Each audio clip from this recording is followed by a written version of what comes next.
ప్రభును రక్షకుడైన యేసుక్రీస్తు శ్రేష్టమైన నామములో ప్రియులైన మీ అందరికీ కూడా ఈ ఉదయకాలపు శుభాలు వందనములు తెలియజేసుకుంటూ, కృపగల దేవుడు మరొక్కమారు మనందరినీ కూడా ప్రేమించి మన బ్రతుకులలో అనుగ్రహించిన ఈ నూతనమైన దినమును బట్టి ప్రభుని స్తుతిస్తూ, నేటి అనుదిన వాక్య ప్రత్యక్షత కొరకు మిమ్మల్ని అందరినీ ప్రేమపూర్వకంగా ఆహ్వానాన్ని తెలియజేస్తూ ఉన్నాను.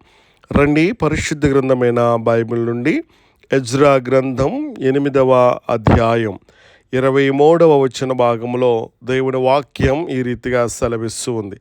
మేము ఉపవాసం ఉండి ఆ సంగతిని బట్టి మా దేవుని వేడుకొనగా ఆయన మా మనవిని అంగీకరించెను. మా దేవుని వేడుకొనగా ఆయన మా మనవిని అంగీకరించెను. ప్రభునందు ప్రియా దేవుని బిడ్డలారా, చదవబడినటువంటి లేఖన భాగమును మనం జాగ్రత్తగా పరిశీలించగలిగినట్లయితే మన ప్రార్థనకు సమాధానం రావడానికి దేవునికి మన బలం అవసరం లేదు, మన డబ్బు అవసరం లేదు, మన పరిచయాలు అవసరం లేదు. మన హృదయాన్ని ఆయన ముందు తగ్గించుకోవడం అవసరం అనేటువంటి సత్యాన్ని ఇక్కడ మనం గమనించాలి. ఈ ఎజ్రా గ్రంథం 8వ అధ్యాయము 23వ వచన భాగంలో ఒక గొప్ప సత్యాన్ని ఇక్కడ మనము గమనించవలసిన వారమై ఉన్నాం. ఇక్కడ 3 విషయాలు మనకి కనిపిస్తూ ఉన్నాయి. 1 ఉపవాసం, 2 ప్రార్థన, 3 దేవుని అంగీకారం. ఇది కేవలం ఒక చరిత్ర సంఘటన మాత్రమే కాదు, కానీ ఇది మన జీవితానికి దేవుడిచ్చిన ఆత్మీయ సూత్రం అనేటువంటి సత్యాన్ని కూడా మనం గమనించాలి. మన జీవితంలో మన పరిస్థితి ఎంత పెద్దదైనా ప్రార్థన చేసే దేవుడు ఇంకా పెద్దవాడుగా ఉన్నాడు. ఎజ్రా మరియు ఇజ్రాయేలు బబులోనులో నుండి యెరూషలేమునకు ప్రయాణించాలి. వారి ముందు ప్రయాణం ఉంది, వారి ముందు ఎన్నో ప్రమాదాలు ఉన్నాయి, వారి ముందు తెలియనటువంటి మార్గం ఉంది. అయితే ఎజ్రా ఇక్కడ మనుష్యుల సహాయంపై ఏమాత్రం కూడా ఆధారపడలేదు. అతడు దేవుని వైపు తిరిగాడు. ఇక్కడ మార్గం కనిపించకపోతే భయపడాల్సినటువంటి పని లేదు. మార్గం కనిపించకపోతే మనం భయపడాల్సిన పని లేదు. మార్గం సృష్టించగల దేవుడు నీతో నాతో ఉన్నాడు. దేవునికి మహిమ కలుగునుగాక. మనకు కనిపించేది సమస్య, దేవునికి కనిపించేది పరిష్కారం. మనకు కనిపించేది మూసి ఉన్నటువంటి తలుపులు, కానీ దేవునికి కనిపించేది తలుపు తెరవగల శక్తి. దేవుని బిడ్డలారా, ప్రార్థనకు ముందు మనం ఏం చేయాలంటే కనుక తగ్గించుకోవాలి. ఎజ్రా గ్రంథం 8:21 మనం చదువుతూ ఉన్నప్పుడు ఎజ్రా ప్రజలను ఉపవాసానికి పిలిచినట్లుగా మనం చూస్తూ ఉన్నాం. వారు ఏం చేస్తారో తెలుసా? తమ్మును తాము తగ్గించుకున్నారు. అంటే ఉపవాసం అంటే కేవలం ఆహారం మానేయడం మాత్రమే కాదు, కానీ ఇక్కడ మనం గమనించవలసిన సత్యం ఏంటో తెలుసా? దేవా, నా శక్తి సరిపోదు, నా బలం సరిపోదు, నీవే నా బలం అని చెప్పేసి ఒప్పుకోవడం. ప్రార్థనలో మనం దేవునికి క్రొత్త విషయం చెప్పడం కాదు, మన అవసరాలు ఏంటో ఆయనకు బాగా తెలుసు. అలాగైతే కనుక ప్రార్థన ద్వారా మన హృదయం దేవుని మీద ఆధారపడుతూ ఉంది. ఇక్కడ మనం గమనించవలసినటువంటి విషయం ఏంటో తెలుసా? తను తాను గొప్పగా చేసుకునేటువంటి వాడు దేవుని సహాయాన్ని తక్కువగా చూస్తాడు.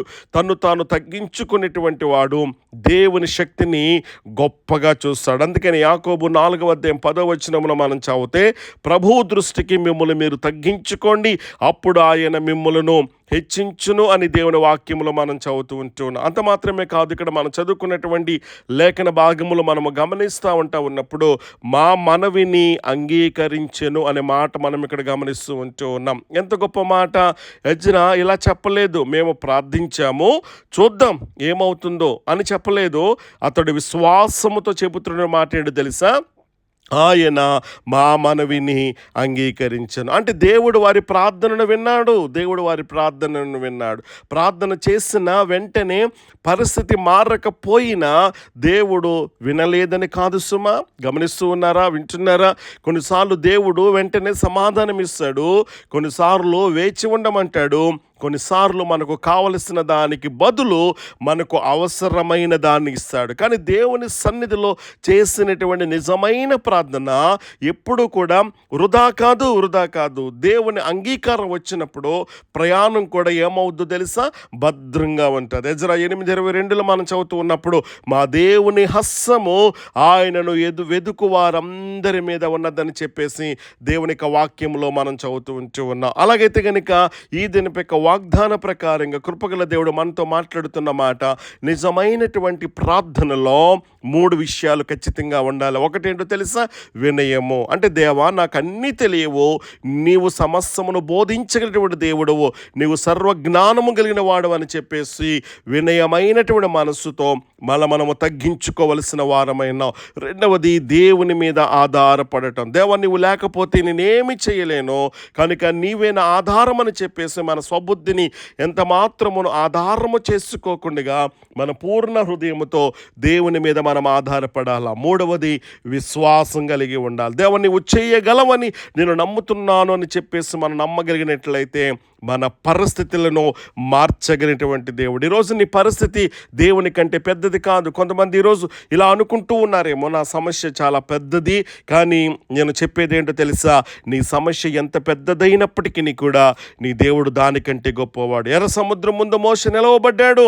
ఆలోచించండి, సింహాల గుహలో దానియేలు ఉన్నాడు, అగ్ని కొలుములు 3 యువకులు ఉన్నారు. కానీ ప్రతి సందర్భంలో కూడా దేవుని యొక్క శక్తి పరిస్థితి కంటే గొప్పదిగా నిలిచినట్లుగా మనం చూస్తూ ఉంటున్నాం. దేవుని అంగీకారం ఉంటే దేవుడు నీకు తోడుగా ఉంటాడు. ఇక్కడ 8:23 మనం చదువుతూ ఉన్నప్పుడు అంగీకరించననే మాట మనం చూస్తూ ఉన్నాం. ప్రియ దేవుని బిడ్డలారా, ఆలోచన చేయండి, ఈ మాట చాలా శక్తివంతమైనది. వారు ప్రార్థించారు, దేవుడు విన్నాడు, వారు ప్రయాణం చేశారు, దేవుని హస్తం వారితో ఉన్నది. దేవునికి మహిమ కలుగును గాక. అందుకే ప్రార్థన చేసే ముందు భయపడొద్దు, ప్రార్థన చేసిన తర్వాత అనుమానపడొద్దు.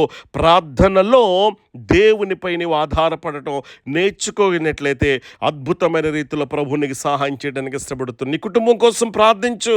ఈ రోజున కృపగల దేవుడు మాట్లాడుతున్న మాట, ఒకవేళ మీ ఇంటిలో సమస్య ఉందేమో, వాదనతో కాదు, ముందుగా ప్రార్థనతో ఎదుర్కోండి. వింటూ ఉన్నారా?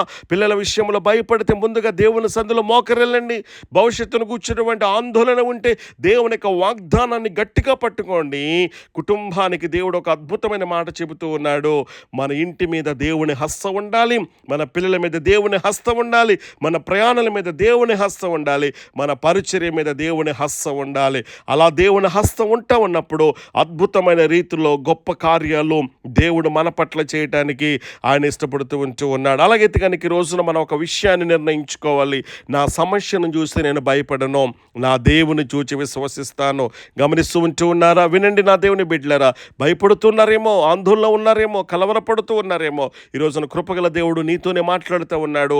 భయపడొద్దు, విశ్వసించు. నా బలాన్ని నమ్మును, నా దేవుని హస్తాన్ని నమ్ముతాను. మనుషులు తలుపులు మూసుకున్న దేవుని సన్నిధి తలుపు నా కోసం తెరిచి ఉందని చెప్పేసి ఎజ్రా చెప్పినట్లుగా నీవు గనక చెప్పగలిగినట్లయితే, ఇక్కడ రాయబడిన మాట, మేము ఉపవాసం ఉండి మా దేవుని గురించి ప్రార్థన చేసినప్పుడు ఆయన మా మనవి అంగీకరించింది. ఈరోజు నీ కుటుంబం కోసం ప్రార్థించు, నీ భవిష్యత్తు కోసం ప్రార్థించు, నీ పరిచర్య కోసం ప్రార్థించు, నీ అవసరాల కోసం ప్రార్థించు. నీ హృదయ భారాన్ని దేవుని పాదాల దగ్గర పెట్టు. అద్భుతమైన రీతిలో, ఆశ్చర్యకరమైన రీతిలో ప్రభుని ప్రార్థన వినటానికి, నీ జీవితంలో గొప్ప కార్యాలు చేయడానికి ఆయన ఇష్టపడుతూ ఉన్నాడు. ఎందుకో తెలుసా?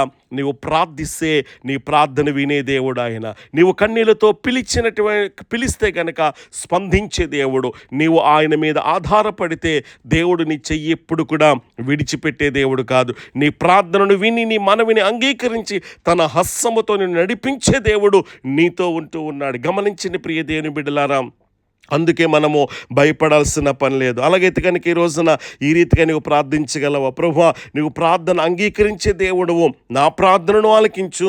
మా బలాన్ని కాకుండా నీ బలాన్ని నమ్మే కృప నాకు దయచేయి. మా కుటుంబాల మీద, మా పిల్లల మీద, మా ప్రయాణాల మీద, మా పరిచయాల మీద, మా ఉద్యోగాలలో, మా పనుల్లో మీ హస్తాన్ని ఉంచు ప్రభువా. మా భయాలన్నిటినీ కూడా తొలగించి వేసి విశ్వాసముతో మమ్మల్ని నింపు ప్రభువా. నేల మట్టుకు తగ్గించుకొని నిన్ను వెతికినప్పుడు మా మనవిని నువ్వు అంగీకరించి నీ చిత్తానుసారంగా మమ్మల్ని నడిపించు ప్రభువా అని చెప్పేసి నీవు గనక ప్రార్థించగలిగినట్లయితే ప్రార్థన చేసిన చోట దేవుని హస్తం కదులుతుంది. మనవిని అంగీకరించిన దేవుడు మార్గాన్ని కూడా సిద్ధం చేస్తాడు. దేవుని నామానికి మహిమ కలుగునుగాక. కాబట్టి ఆ రీతిగా ప్రార్థించేటువంటి వారంగా, ఆ రీతిగా దేవుని మీద ఆధారపడేటువంటి వారంగా ఉందాం. కృపగల దేవుడి దినపేక వాగ్దాన ప్రకారంగా గొప్ప కార్యాలు, ఆశ్చర్య కార్యాలు, గొప్ప సమాధానము, గొప్ప నెమ్మది, విడుదల, క్షేమము కృపగల దేవుడు మనందరికీ అనుగ్రహించును గాక. ఆమేన్.